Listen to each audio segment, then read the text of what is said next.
जय श्री कृष्णा।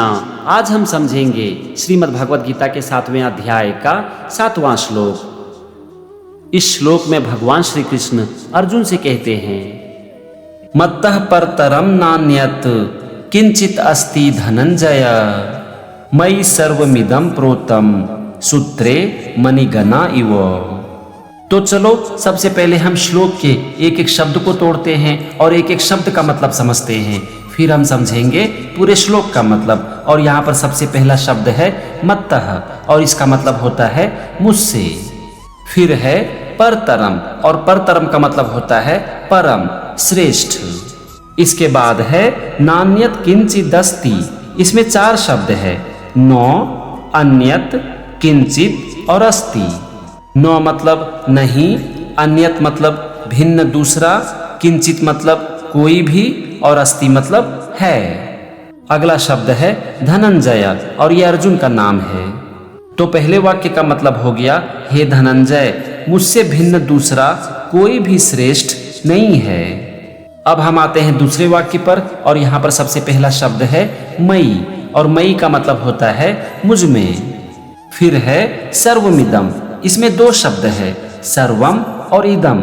सर्वम का मतलब होता है संपूर्ण, यहाँ पर इसका प्रयोग किया गया है संपूर्ण जगत के लिए, और इदम मतलब यह। इसके बाद है प्रोतम और प्रोतम का मतलब होता है गुथा हुआ है। फिर है सूत्रे मणिगणा इव। सूत्रे का मतलब होता है सूत्र में, मणिगणा मतलब मणियों के, और इव मतलब सदृश। तो दूसरे वाक्य का मतलब हो गया, यह संपूर्ण जगत सूत्र में मणियों के सदृश मुझ में गुथा हुआ है। भगवान यहाँ पर कह रहे हैं कि जैसे मणियों को एक धागे में गुथा जाता है, वैसे ये पूरा संसार मुझ में गुथा हुआ है। कहने का मतलब हुआ कि ये पूरा संसार मुझ में समाया हुआ है।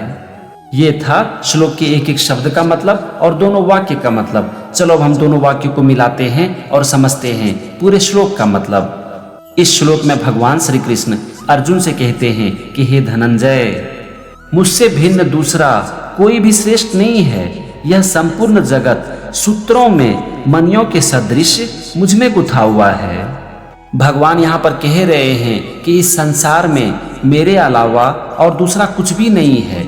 जैसे कि मणियों को एक धागे में गुथा जाता है, वैसे ही ये पूरा संसार मुझ में गुथा हुआ है, यानी कि ये पूरा संसार मुझ में समाया हुआ है। ये था 7वें अध्याय का 7वां श्लोक। अगले एपिसोड में हम समझेंगे इसी अध्याय का 8वां श्लोक। तब तक के लिए जय श्री कृष्णा।